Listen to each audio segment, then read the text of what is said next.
Hello and welcome to Revsportz. I'm Gargi Raut and I'm here in Bangalore on a pitch, but not the cricket pitch. We're here on the hockey pitch at the Sai training center. But what we're going to talk about today is the controversies that are filled absolutely with exhilaration. But what's it about IPL and controversies? Is he in my frame? So what we're going to talk about today is IPL and controversies. And if you're here, why don't you just talk about the controversies? You've already video bombed me. Okay, I'll call you back. You've already video bombed me, so might as well be in the show, Okay. We're talking about the controversies, and because that KL Rahul thing happened last night. Yeah, and it's everywhere. I mean, previous day there was this controversy with Sanju Samson. Yeah. Then the dismissal. Couple of years back was David Warner. No ball. The Virat Kohli, Mahendra Singh Dhoni walking out to the pitch and all of that happened. Rishabh Pant calling the team out. Rishabh Pant calling the team out, and IPL and controversy go hand in hand. This gets TRPs. Come on. Ultimately, it's all about numbers. This is big business. Sport and international sport and franchise sport is big business. There was a taper down. All of a sudden, these controversies have pushed the numbers up. Yeah. You're fighting with the general elections of this country. Having said that, on a serious note, from season 1, Harbhajan Singh and Sreesanth, we still talk about that controversy, Yes. right? And again, we've seen the visuals of Sreesanth crying. Bhajju came and spoke about it at some point. 2-3 years down the line, we know what happened with the spot fixing controversy, people getting arrested, and the whole Rajasthan Royals story. So IPL and controversy go hand in hand. But I'm not surprised. This is big money, big business, lots of international color and flavors. I'm not surprised at all. So if you want to go into detail, I'm happy to do that. Now that you've got my corporate call cut, so you might as well do it. So let's start with Hardik Pandya, because that was the biggest controversy heading into IPL 2024. We're looking at a team that has changed, and crowds going absolutely wild, booing him, calling him names, calling him racial slurs. How does that happen? Firstly, any team like a Mumbai Indians, they had an established captain in Rohit Sharma for a good 10 years. Yeah. Whenever there is a change in captaincy, there is a rupture. There's a disruption. People will not take it well. Change is the only constant, but change is the only constant that is resisted. That's always the case. Take the case of Gautam Gambhir and Kolkata Knight Riders and you will understand. Today, Gautam Gambhir is worshipped as the mentor of the Kolkata Knight Riders. It's Gautam Gambhir team, right? When Shah Rukh Khan and Venki Mysore removed Saurav Ganguly in 2011, the first 4 games at Eden Gardens, the crowd was booing Gautam Gambhir every day. Every day.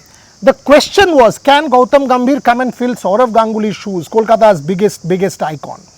And the moment Gautam Gambhir started winning, the whole thing changed. So much so that in the last Delhi versus Kolkata game, and I was there by my first match in 2 years, 2 months, and Trisha got emotional. When I was leaving, she messaged me saying it was so good to see you going back to the ground. But the moot point is, when that match happened, it was all violet. There was nothing blue.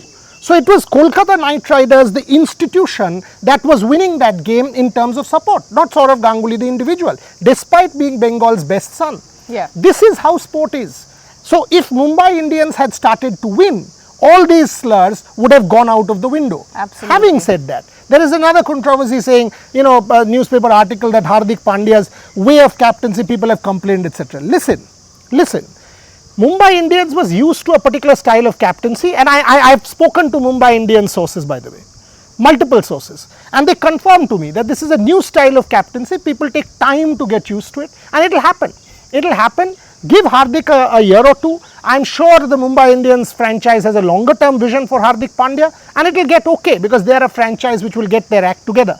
So these are all temporary aberrations, Gargi. As a professional sports person, and Rohit Hardik, for example, I mean, look, in the Indian team, 15 days later, Rohit Sharma will throw the ball to Hardik Pandya in that match against Pakistan and say, go win it.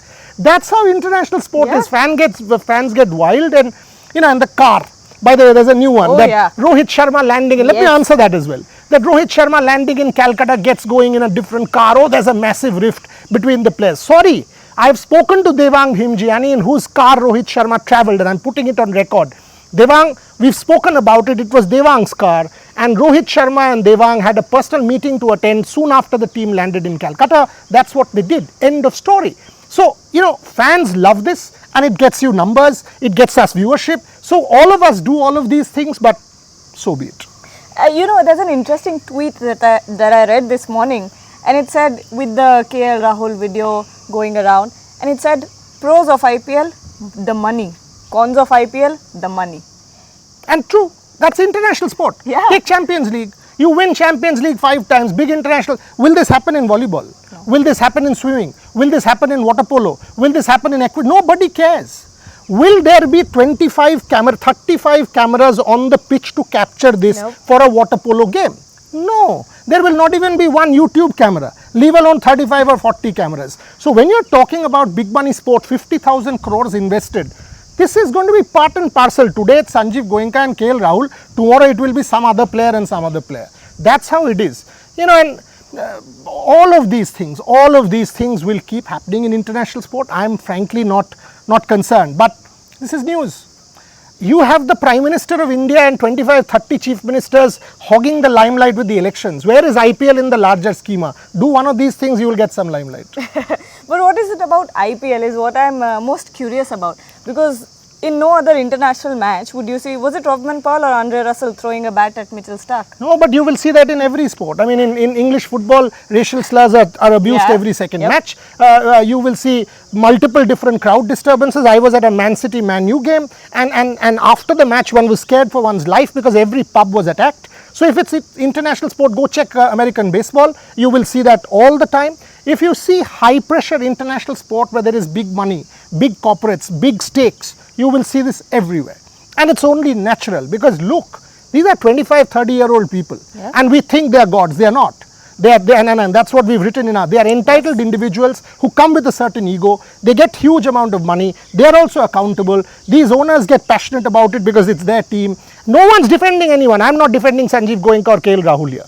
The fact of the matter is, this is what it plays out. I don't even know what was said. I did not even watch. I don't know why Rohit Sharma travelled before I called, in a different car before I called Devang Bhimjiani. So let's be clear, in IPL, such things will happen. That's the nature of the beast. When Lalit left India, all of us thought, oh, IPL's gone. Yes. No, IPL did not go. It has become bigger, and even Lalit Modi came on our show and said, look what the BCCI is doing with the brand. If you don't have controversy, there is no sport. Take Olympic Games, the purest form of sport. Tommy Smith, John Carlos, Malcolm X, Israel, 76. We condemn all of it, but the controversy is there. A whole block boycotted 80 for God's sake. The Cold War got played out. 1988, who performed in the opening ceremony? Go check. We can't say some things in public. But 2000, we are actually standing in a hockey pitch, right? Yeah. Let me put this on record. Our friend Nandini is watching from the sidelines and will shudder when I say this. 2012 London Olympic Games, the Indian team was so divided that one player actually wanted to go and hit another player and cut something, his wrists or something, so that he gets an opportunity. Who told me this? The then coach. He even wrote a report on this to the hockey establishment. Such is international sport and the passion in international sport. Don't want to name the player here. Yes, and coming back to IPL controversies, you know, what is the most controversial controversy? IPL? Yeah. Of course, spot fixing. I mean, nothing can get beyond that because teams got suspended, the whole reform process happened. I'd like to add to this. This season, we're coming back to it because that toss thing was happening, remember? Yeah, but then they had to zoom in on the toss, they had to show it. But for that, even the World Cup 2011 final, the toss was a controversy. Yes. Because, you know, people picked up who's won, who's not. But again, this adds juice. If you really think which was the biggest controversy, has to be the 2013 one. Because eventually the fallout was the two teams getting suspended, the Lotha reforms happened. I mean, what impact did it leave? Let's not get into that because frankly, that is a really troubling question. Absolutely. So we'll wrap it up here. And I think that's it from us. So let me get back to my phone call. Yes, you can get back to your phone call. You please continue.